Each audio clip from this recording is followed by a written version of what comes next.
जय श्री राम। आज हम सुनेंगे राम नाम के चमत्कार की एक कथा। किस तरह भगवान का नाम एक मनुष्य के जीवन में लाता है परिवर्तन। कहानी शुरू करें इससे पहले यदि आप चैनल पर नए हैं तो चैनल को लाइक, शेयर और सब्सक्राइब करना ना भूलें। तो चलिए शुरू करते हैं आज की कहानी। राम नाम के चमत्कार की कथा। एक बार एक गांव में एक साधु रहता था। वह सारा दिन राम नाम जपता रहता था और ढोलकी बजाकर कीर्तन करता रहता था। उसकी कुटिया के पास जिस व्यक्ति का घर था वह उससे बहुत परेशान रहता था। एक दिन वह व्यक्ति गुस्से में उस साधु की कुटिया में चला गया और कहने लगा कि तुम क्या दिन रात राम राम रटते रहते हो? तुम्हें कोई और काम धंधा नहीं है? पर हमें तो काम धंधे पर जाना पड़ता है। तुम्हारी ढोलकी की आवाज से मैं सो नहीं पाता हूँ। साधु कहने लगा, तुम भी मेरे साथ राम राम जप के देखो, तब तुम्हें पता चलेगा कितना आनंद आता है। उस व्यक्ति ने थोड़ा खींचकर कहा, अगर मैं तुम्हारे साथ राम राम जपता हूँ तो क्या तुम्हारा राम मुझे खाने के लिए रोटी देगा? साधु कहने लगा कि मुझे तो राम नाम की लगन लगी है। मुझे तो राम जी की कृपा से हर दिन भोजन मिल ही जाता है। तुम भी राम राम जप के देखो, मुझे भरोसा है भगवान तुम्हें भी खाने को जरूर देंगे। उस आदमी ने उस साधु को चुनौती दी कि मैं तुम्हारे साथ आज राम राम का भजन करूंगा। अगर तुम्हारे राम ने आज मुझे रोटी खिला दी तो मैं सारी उम्र राम की भक्ति में लगा दूंगा, और अगर नहीं खिलाई तो तुम ढोलकी बजाना बंद कर दोगे। साधु ने कहा कि मैं तो अपने प्रभु राम की निष्काम भाव से भक्ति करता हूँ, परंतु फिर भी मुझे तुम्हारी चुनौती स्वीकार है। वह व्यक्ति साधु के साथ बैठकर राम राम का जाप करने लगा और मन में निश्चय किया कि चाहे कुछ हो जाए मैं आज भोजन नहीं करूँगा। देखता हूँ इसका राम मुझे कैसे भोजन कराता है। राम राम का भजन करने के बाद वह सोचता है कि अगर अब मैं घर जाऊंगा तो मेरी माँ और पत्नी मुझे खाने को कहेंगे और मुझे रोटी खानी पड़ सकती है, पर मुझे तो साधु को चुनौती में हराना है।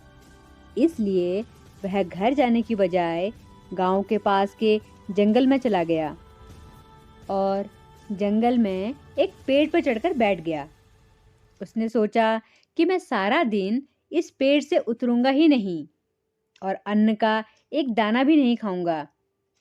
इस तरह मैं साधु को हरा दूंगा और उसका ढोलकी बजाना बंद हो जाएगा। कुछ देर बाद उस जंगल से एक बंजारों की टोली निकली। उन्हें भूख लगती है तो बंजारों का सरदार कहता है कि आग जलाकर यहीं पर खाना बना लो, अब खाना खाकर ही आगे बढ़ेंगे। खाना बनकर तैयार हो गया।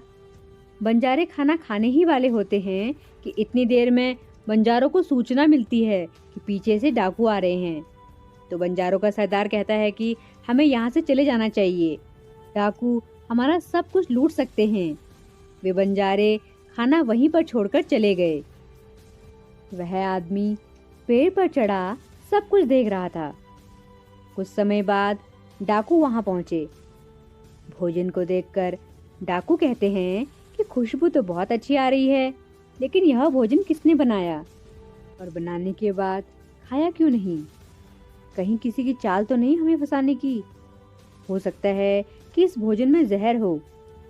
उसी समय डाकुओं के सरदार की नजर उस व्यक्ति पर पड़ी।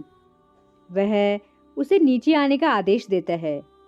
डाकू उस व्यक्ति से पूछते हैं, हमें मारने के लिए क्या ये भोजन तुमने बनाया है?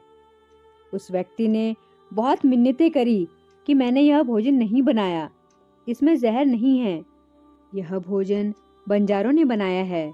आपके आने की खबर सुनकर वह यहाँ से भाग गए, लेकिन डाकुओं के आगे उसकी एक नहीं चली। डाकू उससे कहते हैं कि अब तुम्हें यह भोजन खाकर दिखाना पड़ेगा, क्योंकि हमें लगता है कि तुमने ही यह भोजन बनाया है और इसमें जहर मिलाया है। अब तुम ही सबसे पहले यह भोजन खाओगे। वह जिद पर अड़ा रहा कि मैं यह भोजन नहीं खाऊंगा। किसी भी कीमत पर नहीं खाऊंगा। परंतु डाकुओं के भय से उसे अंततः भोजन करना ही पड़ा। भोजन करते करते उसे साधु की याद आई। उसकी आंखों से आंसू बहने लगे। उसे याद आया कि साधु ने कहा था कि मेरा निश्चय है कि यदि राम नाम जप लोगे तो राम तुम्हें भोजन भी देंगे। उसके भोजन करने के बाद डाकुओं ने उसे छोड़ दिया। अब उसे विश्वास हो गया कि बंजारों और डाकुओं को राम जी ने ही भेजा है। वह सीधा साधु की कुटिया में गया और जाकर उनके चरणों में प्रणाम किया और उन्हें सारा वृतांत सुनाया। और अब उस साधु से भी ज़्यादा उसे राम नाम की लगन लग गई और उसने अपना पूरा जीवन राम जी को समर्पित कर दिया। तो देखा आपने राम नाम का चमत्कार। आप सब भी आज से और अभी से राम नाम की शरण लीजिए और राम नाम का जप आरंभ कीजिए और अपना लोक और परलोक सवार लीजिए। जय श्री राम।